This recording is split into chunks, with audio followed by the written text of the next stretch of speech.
নীলফামারীর উত্তর ইপিজেডে কারখানা বন্ধ ও ছাঁটাইয়ের জেরে শ্রমিকদের সাথে আইন শৃঙ্খলা বাহিনীর ব্যাপক সংঘর্ষ হয়েছে।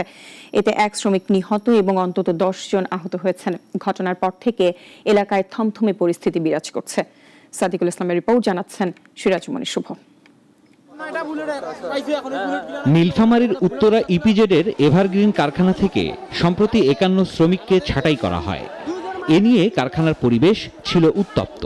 এর মধ্যেই বেতন ভাতা না দিয়ে সকাল থেকে অনির্দিষ্টকালের জন্য কারখানা বন্ধ করে দেয় এভারগ্রিন কর্তৃপক্ষ। সকালে কাজে গিয়ে শ্রমিকরা নোটিশ পান। ভেতরে ঢুকতে না পেরে তারা ইপিজেডের সামনের সড়কে অবস্থান নেন। এতে নীলফামারী সৈয়দপুর সড়কে যান চলাচল বন্ধ হয়ে যায়। তারপর শ্রমিক সবাই আসছে, আসার পর গেট বন্ধ করে দিয়েছে। বন্ধ করার পর আন্দোলন করতেছে, অনেকগুলো কোম্পানির লোক চলে গেছে, অনেকগুলো আন্দোলন করতেছে। তারপর হুট করে আর্মি গুলি করছে।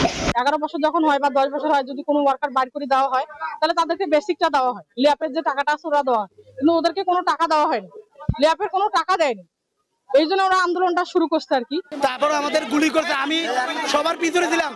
আমার ভাইটারে আমার গুলি করার সঙ্গে সঙ্গে সে আমার গায়ে পড়ে পড়ছে।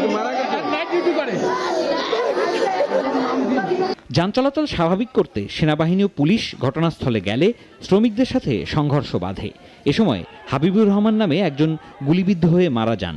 তিনি ইকু প্লাস্টিক ফ্যাক্টরির শ্রমিক ছিলেন।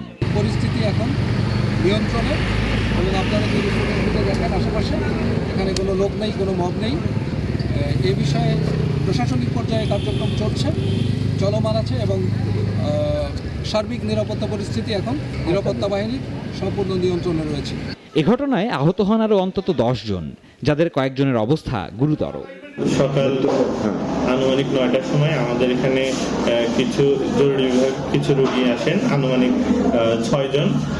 এর মধ্যে একজন মৃত অবস্থায় আমাদের এখানে আসেন এবং বাকিরা শরীরের বিভিন্ন জায়গায় ক্ষত নিয়ে আসেন। এ বিষয়ে উত্তরা ইপিজেডের নির্বাহী পরিচালক মোহাম্মদ আব্দুল জব্বারের সাথে একাধিকবার যোগাযোগ করলেও তাকে পাওয়া যায়নি। সিরাজুমণি শুভ, নাগরিক।